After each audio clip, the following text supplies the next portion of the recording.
Bonjour et bienvenue dans une nouvelle vidéo. Aujourd'hui nous allons voir comment fonctionne la recherche X.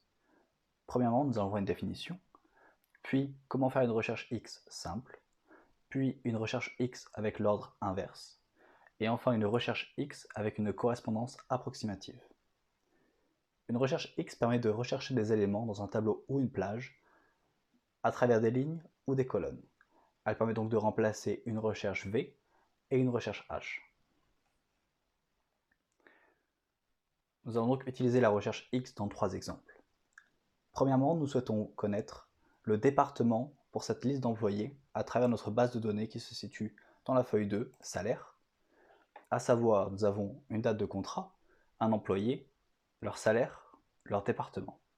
Nous avons aussi un deuxième tableau avec les bonus par rapport au salaire. Il faut aussi que vous sachiez que, par exemple, André a eu une promotion entre 2018 et 2019. Son salaire a donc augmenté et il a changé de département. Nous cherchons donc le premier département pour lequel l'employé était dans l'entreprise lors de son premier emploi. Pour cela, nous utilisons donc la recherche X, à savoir égale recherche X. La valeur cherchée est donc le nom de famille de l'employé, à savoir André, ou la case B9. Puis notre tableau de recherche se situe donc dans la partie employé. Sachez que je vais utiliser la touche F4, le raccourci, afin de bloquer ma plage. Puis le tableau renvoyé. Cette fois-ci, nous cherchons donc le département. De nouveau, je bloque ma plage. Enfin, les trois prochaines possibilités de notre formule sont optionnelles. À savoir qu'on peut utiliser directement si la valeur que l'on cherche, à savoir le nom de famille, n'est pas trouvé dans notre base de données. Nous pouvons directement renvoyer un si non trouvé, à savoir, en l'occurrence, cet employé n'est pas dans la base de données. Puis nous pouvons utiliser un mode de correspondance et enfin un mode de recherche. En l'occurrence, je ne souhaite ni l'un ni l'autre puisqu'ils sont optionnels. Vous voyez donc que André appartient aux ressources humaines. Puisque j'ai bloqué ma plage, je peux faire défiler mes cellules afin de pouvoir retrouver les départements pour l'ensemble de ma liste d'employés. Maintenant, nous cherchons à connaître le dernier salaire pour nos employés. Pour cela, nous allons donc utiliser une recherche X. De nouveau, ma valeur recherchée est André, à savoir le nom de l'employé. Je recherche parmi ma plage de nom d'employé que je vais bloquer afin de pouvoir faire défiler ma formule en utilisant le raccourci F4. Mon tableau renvoyé est donc ma colonne salaire, de nouveau que je vais bloquer.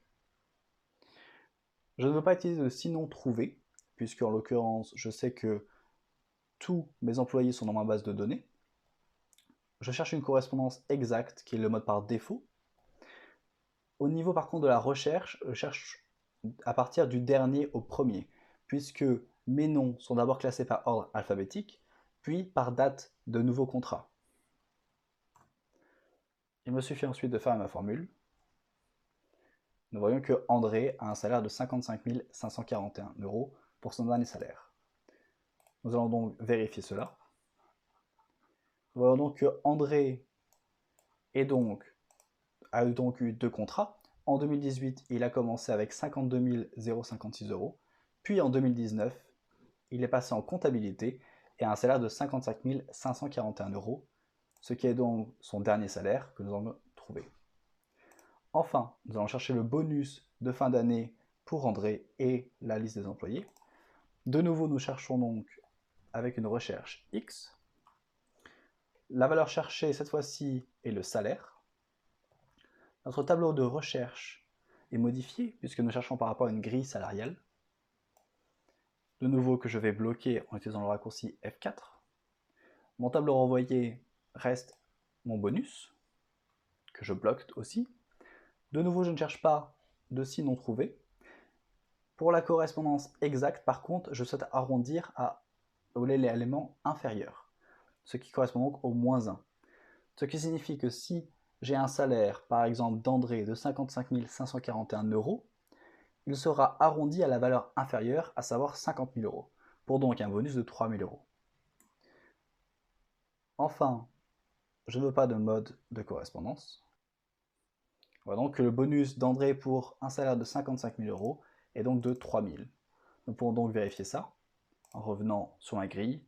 En effet, voyons donc que 55 000 est inférieur à 65 000, à savoir, j'obtiens donc le salaire inférieur, à savoir 3 000 euros. J'espère que cette vidéo vous aura été utile. N'hésitez pas à laisser un commentaire et un pouce bleu si c'est le cas, et à vous abonner.